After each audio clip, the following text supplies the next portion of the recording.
Tome notas.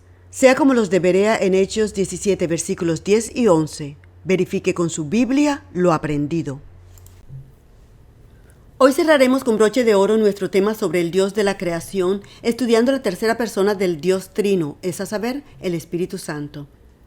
Podemos leer en Hechos 5, versículos 3 y 4, que Pedro le preguntó a Ananías: ¿por qué ha llenado Satanás tu corazón para que mintieses al Espíritu Santo y defraudases del precio de la heredad, reteniéndola? ¿No se te quedaba a ti y vendida no estaba en tu potestad? ¿Por qué pusiste esto en tu corazón? No has mentido a los hombres, sino a Dios. El apóstol Pedro le dijo a Ananías que no le mintió a los hombres, sino al Espíritu Santo, es decir, a Dios. Primera de Corintios 2:11 dice que el único que conoce las cosas de Dios es el Espíritu de Dios. Estos versículos bíblicos dicen claramente que el Espíritu de Dios es Dios. No es una fuerza o energía, como algunas personas creen. Él posee en sí mismo atributos y poder que solo le corresponden a Dios. Veamos algunos ejemplos de esta verdad. Él es omnipresente.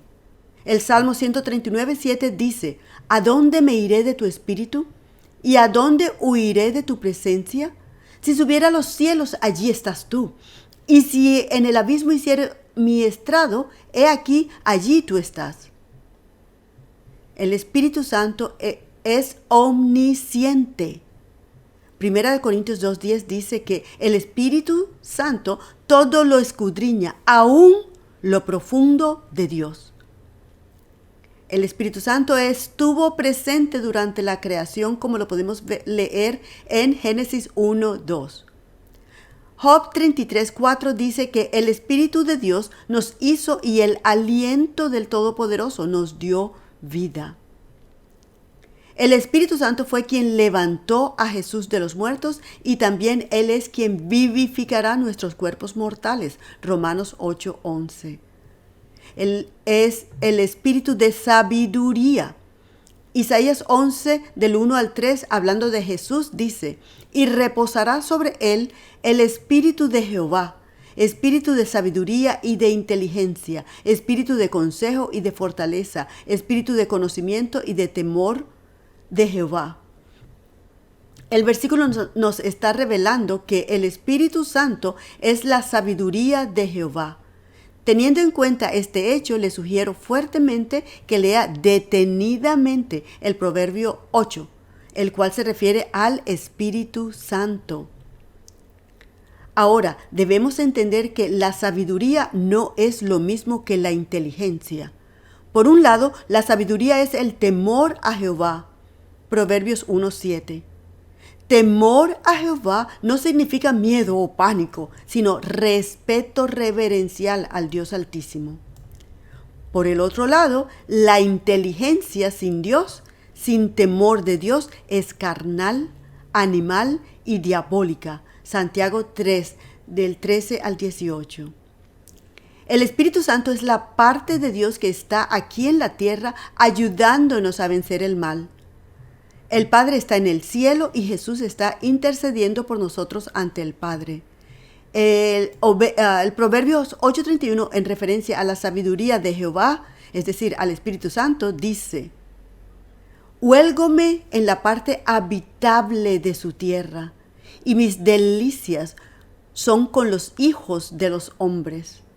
¡Wow! ¡Qué amor! El Santísimo Espíritu de Dios se deleita habitando entre nosotros, viles pecadores. Jesucristo se fue, pero nos dejó al Espíritu Santo en su lugar para consolarnos y guiarnos a toda verdad. Esto lo puede corroborar con los pasajes que le dejo en la pantalla. El Espíritu Santo no solo nos guía o enseña la palabra de Dios, sino que además nos guía en nuestro diario vivir según su voluntad. Hechos 13, versículos 2 y 3 y Hechos 16:6. Él es el que redarguye los corazones de pecado, juicio y justicia. Juan 16, del 8 al 11. En otras palabras, el Espíritu Santo nos da convicción en los corazones de estar en pecado por no creer en Jesucristo. Además, nos da testimonio o convicción de la perfecta justicia o santidad de Jesucristo, y también nos da convicción de juicio, es decir, que Jesucristo venció al enemigo. En pocas palabras, el Espíritu Santo nos da a los seres humanos convicción de la realidad, santidad y victoria de Cristo.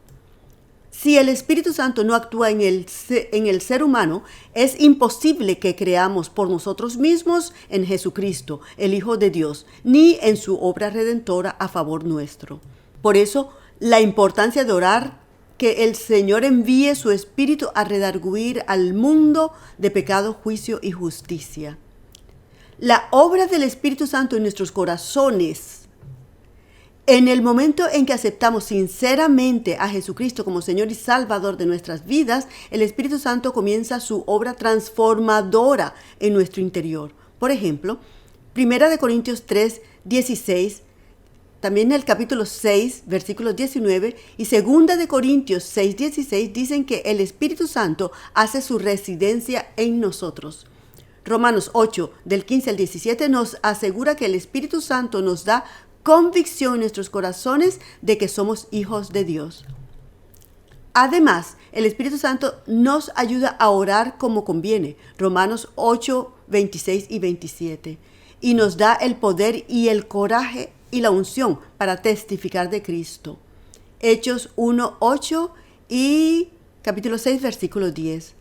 Ahora, en cuanto a la persona del Espíritu Santo, la Biblia nos revela que Él es un ser sensible y el pecado y la terquedad lo entristecen. Efesios 4 del 22 al 32.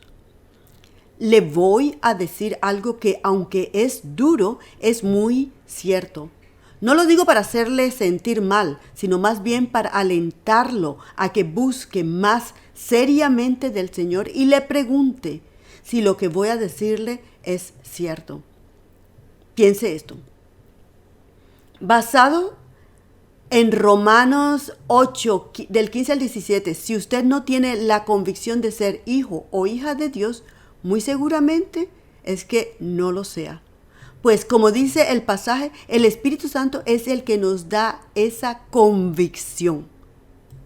En ese caso, lo que usted debe hacer es pedirle al Señor de todo corazón que le perdone sus pecados y que sea su Padre, Señor y Salvador. El Señor lo hará y también le dará la convicción de que usted es su hijo o hija. Hay tantísimas cosas que podemos decir sobre el Espíritu Santo, pero en realidad no terminaríamos nunca. Por esa razón voy a forzarme a terminar aquí, pero no lo haré sin dejarles una meditación basada en 2 Corintios 3, 17, que dice: porque el Señor es el Espíritu, y donde está el Espíritu del Señor, allí hay libertad. La verdad es que este versículo está mal traducido y por eso cuando lo meditamos no tiene mucho sentido. Permítame explicarme. Muchas veces he estado en iglesias donde yo he sentido la presencia del Señor de manera impresionante. Sin embargo, en algunas ocasiones cuando, por cualquier razón, he abierto mis ojos y he mirado a mi alrededor, he visto gente totalmente desconectada. Entonces, si el Espíritu del Señor está presente en esos momentos, ¿por qué no todos sienten la misma libertad para adorarle, orar, etcétera? ¿Se equivocó la Biblia? En ninguna manera. Lo que la versión original en 2 Corintios 3:17 dice es que el Señor es el Espíritu. Y donde el Espíritu es Señor, allí hay libertad. Entonces, lo que sucede con las personas desconectadas durante el tiempo de adoración es que, aunque se llamen cristianos, realmente el Espíritu de Dios no es el Señor de esos corazones. Debemos examinar nuestro propio corazón y ser sinceros, pues si no aplicamos la palabra aprendida, estamos perdiendo tiempo. Pregúntese a usted mismo o a usted misma durante la oración, la alabanza o adoración: ¿siente libertad espiritual? ¿O francamente se siente incómodo, aburrido o totalmente indiferente y prefiere llegar a la iglesia cuando todo eso se acabe? Júzguese usted mismo delante del Señor. Una de las razones por las cuales el Espíritu de Dios no reina en los corazones de algunos cristianos es porque ellos, en vez de someterse al Espíritu Santo, más bien le han permitido al pecado o a la voluntad carnal reinar o gobernar en sus corazones. Es vital que cada uno de nosotros nos examinemos si deseamos que los ríos de agua viva del Espíritu Santo se desborden sin medida en nosotros. En otras palabras, si deseamos que el Señor, a través de su Espíritu Santo, fluya libremente en nosotros. El Señor Jesucristo oró: santifícalos en tu verdad, tu palabra es verdad. La única manera de que la palabra nos santifique, es decir, que nos aparte del pecado, es si al escucharla la mezclamos con fe y la aplicamos u obedecemos. Si nos sometemos a ella, examinemos nuestros corazones y decidamos hoy quién es verdaderamente nuestro Señor. ¿Nosotros mismos? ¿Nuestros sentimientos? ¿Voluntad? ¿Carne? ¿O el Señor Jesucristo a través de su palabra? Al que obedecemos, ese es nuestro Señor, Rey, amo o jefe. Y recuerde, únicamente cuando el Espíritu es Señor, podemos experimentar la libertad espiritual tan deseada. Con esto dicho, me despido. Hasta la próxima. Bendiciones.